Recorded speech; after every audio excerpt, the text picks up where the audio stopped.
નમસ્કાર. શિખંડીનો શંખનાદ શું સૂચવે છે? માત્ર એ યુદ્ધના શરૂઆતનો સૂચક છે? ના, એની પાછળ એક બહુ મોટી કથા, જૂની કથા એમાં ધરબાયેલી છે, અને એ કથા તે અંબાની કથા. આપણે જાણીએ છીએ મિત્રો કે પૂર્વજન્મની અંબા એ દ્રુપદ પુત્ર શિખંડી રૂપે એનો નવો જન્મ થયો છે, અને એના બદલાની ભાવના છે કોના પ્રત્યે?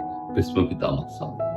અને ભીષ્મ પિતામહ પણ એ જાણે છે, અને માટે જ્યારે મહાભારતના યુદ્ધમાં સામે જ્યારે શિખંડી આવે છે ત્યારે ભીષ્મ પિતામહ પોતાના હથિયાર નીચે મૂકી દે છે. શા માટે?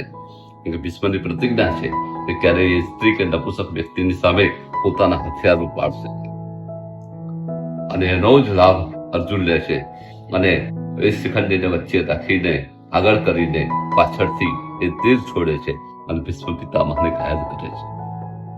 તો મિત્રો, શિખંડીનો શંખનાદ શું સૂચવે છે? શિખંડીનો શંખનાદ સૂચવે છે કે જેણે કર્મ કર્યું હોય એનો બદલો એને અવશ્ય મળે છે.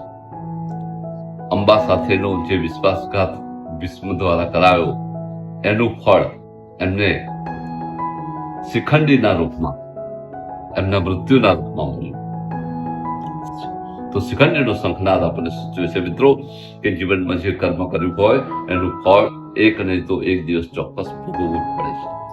તમને જો આ બધી વાત ગમી હોય તો વિડીયોને શેર કરજો, લાઈક કરજો, ચેનલને સબસ્ક્રાઇબ કરજો.